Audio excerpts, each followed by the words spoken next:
ne va pas tarder à arriver. Commençons. Parfait. Qu'avons-nous à l'écran? Alors, je vais vous expliquer quelques points importants. D'accord? Regardez. Excusez-moi pour le retard. Continue, Sarah. Vas-y. Alors, les options de fournisseurs que vous pouvez voir à l'écran gèrent les engrais de la même qualité que notre fournisseur actuel, mais à moindre coût.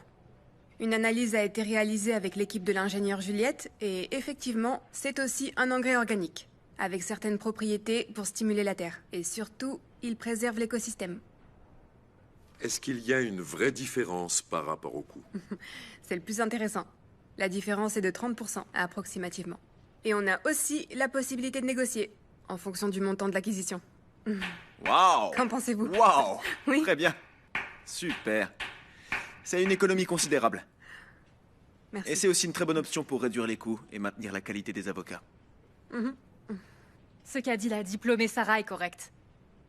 Mais mon devoir en tant que professionnel est de vous avertir qu'il y a une probabilité que les cultures rejettent tout ça. Car nous les avons déjà maintenus avec le même engrais. Mais si vous pensez tous que l'épargne et le gain en valent la peine, allez-y. Aucun souci. D'accord, et quelle est cette probabilité? Faible, mais elle existe. Je pense que pour faire des économies, et c'est ce qui intéresse le directeur financier de l'entreprise, ça vaut la peine de prendre le risque. Je vote pour.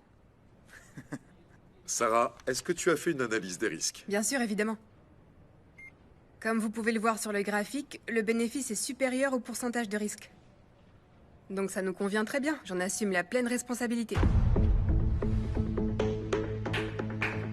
Excellent. C'est bien. J'accepte le changement. Bravo! Bravo! Très bien, mon frère. Très bien. Excellent choix, Sarah. Excellent. Merci. Vous serez très satisfait, vous verrez. Entrez. Coucou. Je ne vais pas déranger longtemps le malade. Je suis juste venue te saluer et te souhaiter un prompt rétablissement. Madame, sortez de ma chambre. Je n'aime pas votre petit ton. Plus tu te mets en colère, plus tu deviens beau, Mathéo. Tout comme je t'ai déjà vu tout nu, tu te souviens? Je ne veux pas me disputer. Je te jure que je m'inquiète pour toi parce que tu es le demi-frère de ma fille quand même. Quoi? Non, non, non. Je n'ai rien à voir avec votre fille. Rien ne nous unit. Ah oui, c'est vrai, t'as un petit enfant adopté, oui, c'est vrai.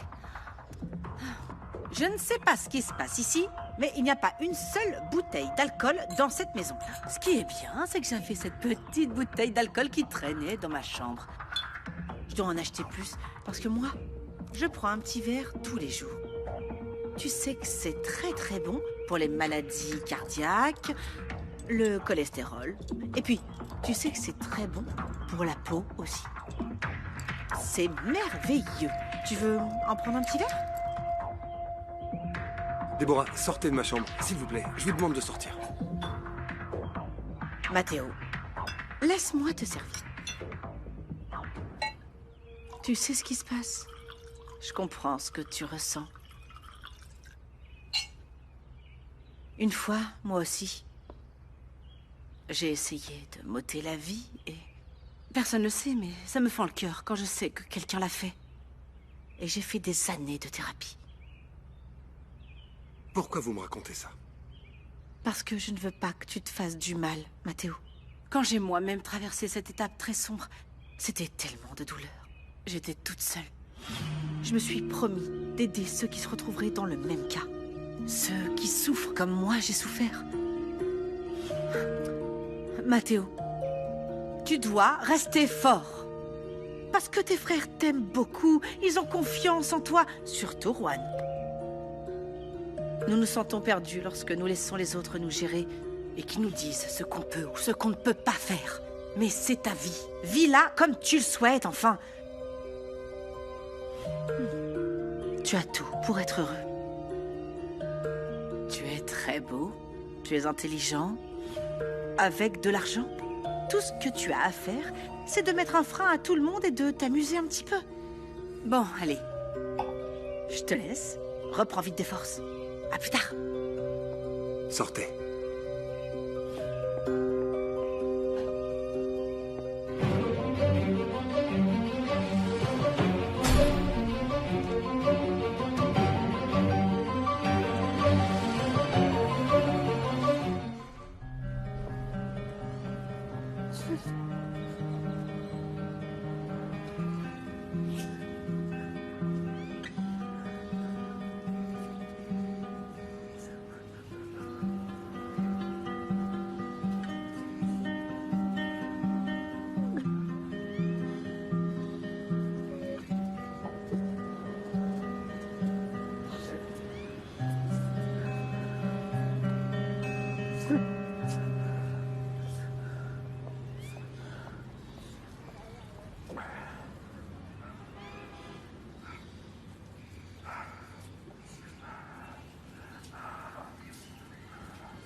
Vous vous sentez bien? Oui.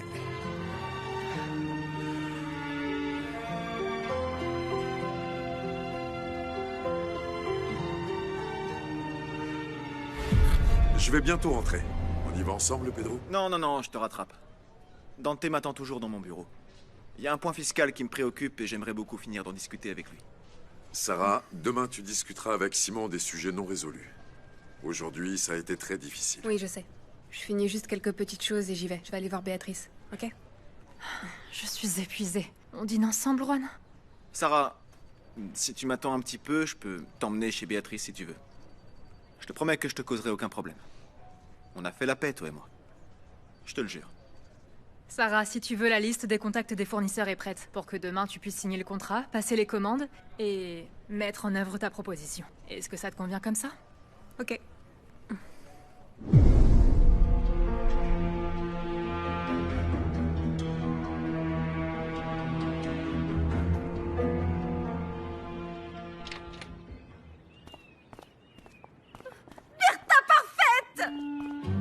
Allons ici. Oui. Où es-tu, broyeuse de cervicales? Merci, mon chéri, vous êtes Non, un ne vous ange. inquiétez pas. Là-bas, s'il te plaît. Là, c'est le plus confortable. Doucement. Oh, quelle douleur. Quoi? Maintenant, je vois le monde à l'envers. Qu'est-ce qu'elle t'a fait, Bertha, maman? Elle m'a fait un massage hindou, très cher, 300 €. Elle voulait plutôt te casser le cou. Ce n'est pas drôle, Jessica.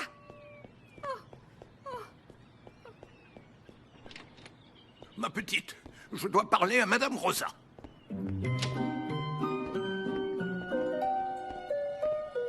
Ah, vous tombez bien, monsieur Pérez. Ma mère a un torticolis. Ce coup, je vais le tordre, avec toute la force que je peux y mettre.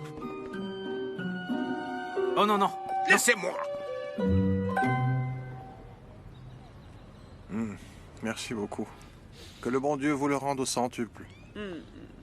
Si vous ne pouvez pas marcher dans les rues tranquillement à cause de vos vertiges, il serait plus judicieux d'avoir une canne, vous ne croyez pas? Une canne? Mais enfin, madame, je ne suis pas si vieux que ça. Ah, monsieur, ne vous fâchez pas. Mais j'aime dire les choses telles qu'elles sont. Et comme je vous ai vu mal en point, je me suis dit, oh, ce sont les douleurs de l'âge. L'âge? Mais je m'en moque, moi. Merci de votre aide. Je me sens beaucoup mieux. Vous êtes un casse-pied. Et se faire de la bile touche également les personnes âgées. Et vous, vous êtes surtout insolente. Excusez-moi.